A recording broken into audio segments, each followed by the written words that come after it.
ఓం నమో వెంకటేశాయ.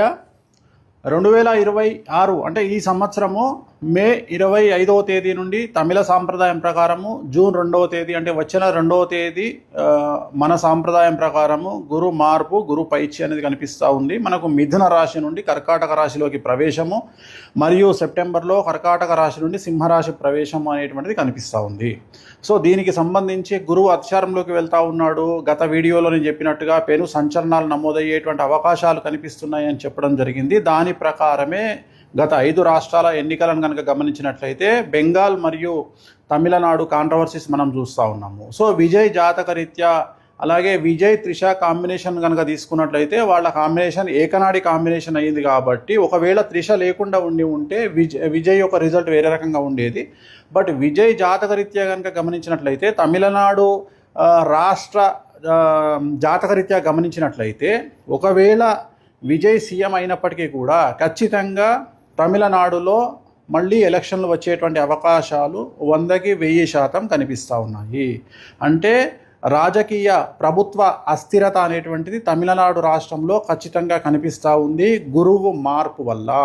ఎందుకంటే గురువు మారినటువంటి రాశిని బట్టి తీసుకుంటే, రాష్ట్రం యొక్క రాశిని బట్టి తీసుకుంటే పెను సంచలనాలు ఆ గురువుకు సంబంధించినటువంటి రాష్ట్రాలలో ఏర్పడేటువంటి అవకాశాలు కనిపిస్తూ ఉన్నాయి. దాని కారణం చేత తమిళనాడు రాష్ట్రంలో ఖచ్చితంగా మళ్ళీ తిరిగి ఎలక్షన్లు వచ్చేటువంటి అవకాశం కనిపిస్తూ ఉంది.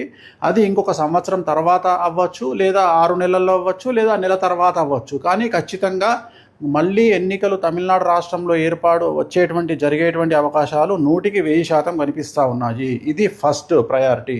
రెండవది, పశ్చిమ బెంగాల్ రాష్ట్రానికి సంబంధించి ఒకవేళ బీజేపీ ప్రభుత్వం ఏర్పాటు చేసినా కూడా మళ్ళీ ఖచ్చితంగా రాష్ట్రపతి పాలన విధించేటువంటి అవకాశాలు కనిపిస్తూ ఉన్నాయి.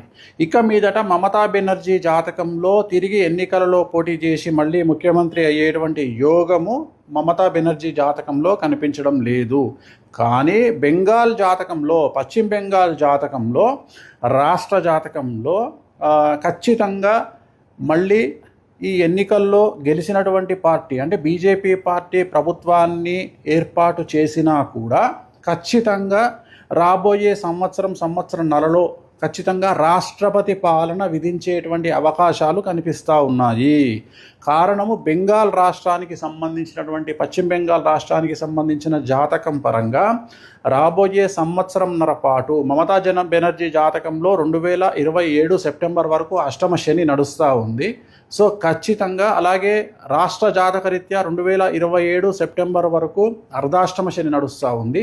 కాబట్టి పశ్చిమ బెంగాల్ రాష్ట్రంలో చాలా తీవ్రమైనటువంటి తీవ్రవాద ఉగ్రవాద చర్యలు అలాగే మత కల్లోలాలు జరిగేటువంటి అవకాశాలు కనిపిస్తూ ఉన్నాయి. దాని కారణం చేత కర్ఫ్యూ విధించడము, అలాగే బందులు జరగడము, అలాగే రోడ్ల మీద హింస చెలరేగడము, రాష్ట్రపతి పాలన వరకు సిచ్యువేషన్ వెళ్ళేటువంటి అవకాశాలు ప్రస్ఫుటంగా కనిపిస్తూ ఉన్నాయి.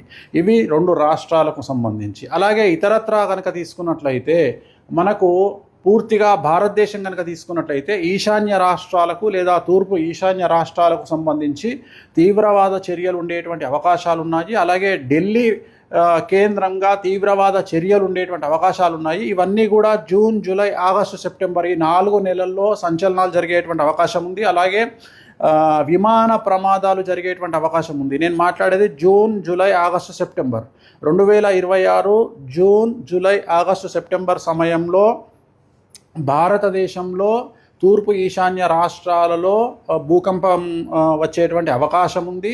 తీవ్రవాద చర్యలు జరిగే అవకాశం ఉంది. అలాగే విమాన ప్రమాదాలు జరిగే అవకాశం ఉంది. అలాగే చాలా ఎక్కువగా జనసాంద్రత కలిగినటువంటి ప్రాంతాల్లో తీవ్రవాద చర్యలు జరిగేటువంటి అవకాశాలు కనిపిస్తూ ఉన్నాయి. అలాగే ఈ 4 నెలల్లో 2026 జూన్, జూలై, ఆగస్టు, సెప్టెంబర్ సమయంలో విమాన ప్రమాదములు జరగడము, ప్రముఖ వ్యక్తి విమాన ప్రమాదంలో చనిపోవడము, లేదా ఈ 4 నెలల్లో ప్రముఖ వ్యక్తి, అది సెలబ్రిటీ, రాజకీయాలు అవ్వచ్చు, సినిమా అవ్వచ్చు, ఇంకోటి అవ్వచ్చు, కాంట్రవర్షియల్ డెత్ ఉండేటువంటి అవకాశాలు ఉన్నాయి.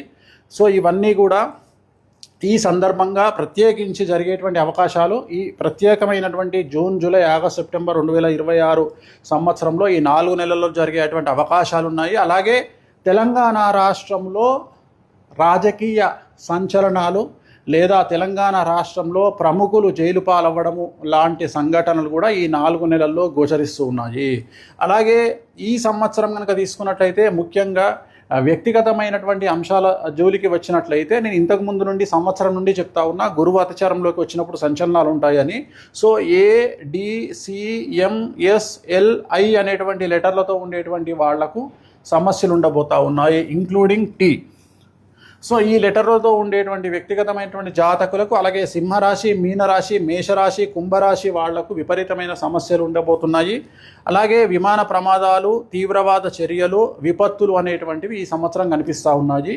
ఈ నెల 25వ తేదీ మే 25, 2026 నుండి దీని ప్రభావం అనేటువంటిది మన దేశం మీద కనిపించే అవకాశం ఉంది. అలాగే ప్రకృతి టోటల్ ప్రపంచాన్ని తీసుకున్నట్లయితే ఒక పెద్ద ప్రముఖ వ్యక్తి, ప్రపంచానికి సంబంధించినటువంటి ప్రముఖ వ్యక్తికి సంబంధించినటువంటి నిష్క్రమణ అంటే డెత్ అనేటువంటిది కనిపిస్తూ ఉంది. అది కాంట్రవర్షియల్ అవ్వచ్చు, నార్మల్ అవ్వచ్చు. సో ఇది ఓవరాల్గా చాలా సంచలనమైన ప్రిడిక్షను. రాబోయే కాలంలో గురువు వల్ల ఈ సమస్యలు రాబోతూ ఉన్నాయి. ఓం నమో వెంకటేశాయ.